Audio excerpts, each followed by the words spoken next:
Shalom, salam sejahtera. Bersyukur sekali kita dipertemukan kembali oleh firman Tuhan. Khotbah di tanggal 25 Juni 2023. Damai sejahtera Allah yang melampaui segala akal dan pikiran. Itulah yang memelihara hati dan pikiran kita ketika kita menerima dan memberlakukan firman Tuhan ini. Saudara yang terkasih, nats firman Tuhan bagi kita diambil dari Matius 10 ayat 32 sampai dengan ayatnya yang ke-39.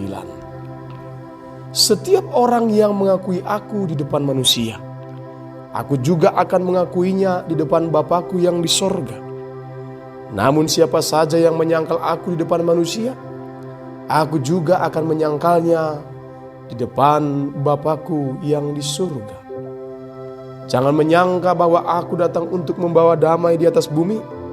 Aku datang bukan untuk membawa damai, melainkan pedang. Sebab aku datang untuk memisahkan orang dari ayahnya, anak perempuan dari ibunya, menantu perempuan dari ibu mertuanya, dan musuh orang ialah orang-orang seisi rumahnya. Siapa saja yang mengasihi ayah atau ibunya lebih daripada aku, ia tidak layak bagiku. Siapa yang mengasihi anaknya laki-laki atau perempuan lebih daripada aku, ia tidak layak bagiku. Sedemikian jauh pembacaan nats firman Tuhan ini. Bapak, Ibu, Saudara yang terkasih, berbicara tentang kesetiaan, kita diingatkan dengan sebuah ilustrasi. Ada suatu cerita tentang kesetiaan seekor anjing yang sangat setia kepada tuannya. Di Jepang ada legenda seekor anjing yang setia menemani tuannya. Seorang guru besar di Universitas Tokyo memiliki seekor anjing peliharaan. Namanya Hachiko. Anjing itu senantiasa diajak untuk mengantar dan menjemput tuannya di sebuah stasiun kereta api. Anjing itu setiap hari selalu menunggu dengan setia kedatangan sang profesor. Suatu saat di tahun 1925, sang profesor tidak muncul di stasiun kereta karena ternyata meninggal di tempat ia mengajar. Namun Hachiko dengan kesetiaan luar biasa tetap menanti hingga tengah malam, keesokannya, lusa, bahkan dikisahkan selama 10 tahun ia terus-menerus menunggu tuannya untuk datang. Suatu saat Hachiko pun tertabrak dan mati seketika. Akhirnya kisah ini sangat mengharukan masyarakat Jepang, sehingga mereka mengabadikannya dengan mendirikan patung anjing. Sehingga dari cerita ini kita juga belajar arti sebuah kesetiaan. Kesetiaan terhadap Tuhan kita. Kesetiaan terhadap siapa yang senantiasa kita tunggu dan menjaga kita. Saudara yang terkasih, kesetiaan berarti konsisten, taat, sesuatu yang sangat diperlukan sekali dalam perjalanan kehidupan ini. Kita hendaknya menghidupi kata ini dalam lingkup keluarga, termasuk dalam kehidupan yang lebih luas. Setia, konsisten, berarti tetap, tidak mubah-ubah, tidak mengikuti arah angin. Dan setia berarti stabil, tidak pelin-pelan, dan tidak begitu gampang terpengaruh. Terang-terangan, tidak bersembunyi, dan tidak abu-abu. Walaupun bukan berarti juga harus arogan, menunjukkan kesiapan. Warga gereja hari-hari ini dituntut untuk senantiasa setia, bukan hanya kepada hal-hal yang besar, tetapi juga termasuk hal-hal yang kecil, sebagaimana yang diungkapkan dalam Lukas 19 ayatnya yang ke-17. Apabila kita memperhatikan perjalanan kehidupan ini, ada begitu banyak orang yang terpukau terhadap hal-hal yang besar, akan tetapi menutup diri kepada hal-hal yang kecil. Yesus menunjukkan teladan dengan sikap hidupnya yang begitu peduli kepada orang-orang yang sepertinya dimarginalkan pada waktu ia melayani di dunia ini. Dia memulai percakapan untuk menerima aspirasi dari orang banyak. Dia duduk makan bersama dengan orang banyak itu. Narasi yang dijelaskan dalam kitab Injil ini menunjukkan kisah itu secara terang benderang. Saudara yang terkasih, nats firman Tuhan hari ini diawali dari kata, "Setiap orang yang mengakui aku di depan manusia, aku juga akan mengakuinya di depan Bapakku yang di sorga." Setia ini dalam hal pelayanan bukan hal yang gampang, bukan hal yang kecil juga. Untuk itulah membiasakan pekerjaan pelayanan dengan setia dan mengaku tentang Yesus adalah sesuatu yang harus dimulai semenjak kita kecil. Istilah pelayanan dan diakonia adalah istilah yang sejak berdirinya gereja akrab dengan gereja itu. Eksistensi dan kehadiran gereja sebagai institusi yang melayani sekaligus dipahami. Dalam konteks inilah setiap sendi-sendi pelayanan yang ada di tengah-tengah gereja harus senantiasa mengakomodir istilah pelayanan ini. Misalnya dalam hal seksi ibu, bapak, pemuda, maupun sekolah minggu. Meskipun demikian, tentu tidak menjadi rahasia lagi bahwa dalam institusi tertentu di dunia ini ada aturan main yang tidak tertulis. Misal, bisa menjadi kepala daerah di daerah tertentu harus terlebih dahulu memeluk agama tertentu.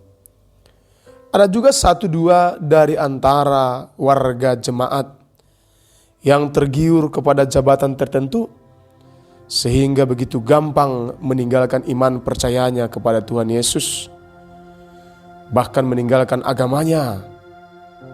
Apa yang dikatakan Tuhan Yesus dalam Matius 10 ayat 32 sampai dengan 39 ini adalah sebuah ungkapan yang lugas, tegas sekaligus relevan dari zaman dahulu hingga zaman sekarang ini. Ada orang-orang yang terpesona, terpukau, bahkan tergiur kepada pangkat, jabatan, atau materi, sehingga menyangkal Tuhan Yesus dan berpaling kepada agama yang lain. Mereka terikat pada kesenangan sementara dan tidak menghidupi keselamatan yang sudah diukir oleh Tuhan Yesus melalui penderitaan, melalui kesakitan, bahkan melalui kematian yang harus ia jalani. Kita harus setia kepada Tuhan Yesus, mengakui tentang namanya melalui perkataan maupun tindakan nyata kita. Apabila kita menyangkal ia dalam kehidupan sekarang ini, maka nas firman Tuhan ini jelas mengatakan, Dia juga akan menyangkal kita di hadapan Bapa yang di sorga dalam kehidupan yang akan datang. Pengakuan iman kepada Yesus di depan manusia sangat penting. Ini bukan hal yang harus disembunyikan. Seandainya ada orang yang bertanya kepada kita, dalam beberapa peristiwa kekerasan sering dialami oleh orang Kristen karena ditentang dan ditantang untuk menyangkal Tuhan Yesus. Tapi sejarah mencatat bahwa dimulai dari pelayanan para rasul dan lanjut kepada buku Roma, Banyak orang Kristen dibuat menjadi martir. Bahkan dalam kisah Koloseum, orang Kristen juga banyak dijadikan makanan binatang buas di sana. Orang yang betul-betul mengenal dan akrab kepada Tuhan Yesus tidak akan menyangkal imannya, iman percayanya. Begitu besar pun persoalan dalam kehidupan ini. Saudara yang terkasih, penderitaan-penderitaan yang diangkat dalam nats firman Tuhan ini digambarkan melalui pedang dan pemisah sebagaimana yang diungkapkan di ayatnya yang ke-34 hingga 35. Jangan menyangka bahwa aku datang untuk membawa damai di atas bumi. Damai yang sementara, kemakmuran lahiriah. Orang-orang mengira bahwa Kristus datang untuk memberikan kekayaan, kekuasaan di dunia ini, memunculkan pernyataan dari Yesus bahwa dikatakan dalam nats firman Tuhan ini, aku datang bukan untuk membawa damai, melainkan pedang. Damai yang datangnya dari sorga pasti diterima oleh manusia. Tetapi damai itu berbeda dengan damai yang diberikan oleh dunia.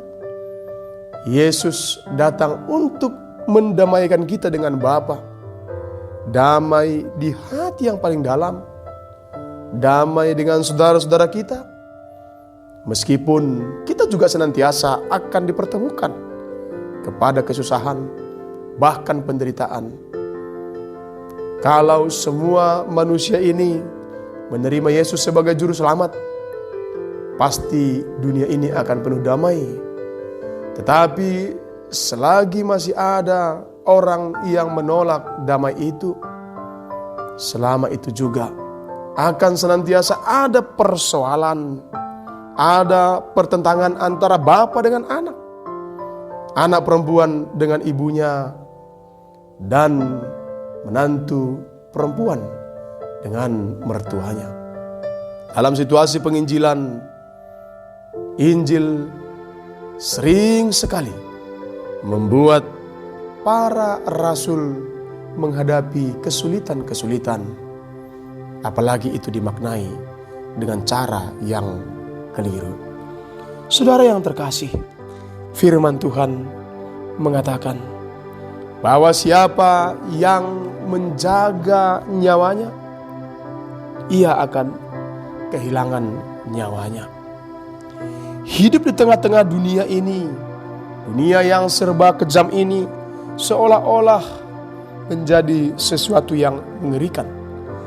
Dunia yang sedang kita alami saat ini digambarkan sebagai sebuah dunia yang mengerikan. Gambaran ini juga lah yang disampaikan oleh Tuhan Yesus kepada murid-muridnya.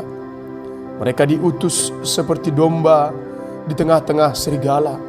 Mungkin akan ditangkap, diadili, dibenci, bahkan dibunuh. Ini bukan pertanda bahwa mereka lemah, tapi justru dalam situasi yang seperti itulah dibutuhkan apa yang disebut dengan keberanian, ketegasan, bahkan kesetiaan. Tegas dan berani menyerahkan dirinya kepada Tuhan adalah salah satu bentuk kesetiaan iman.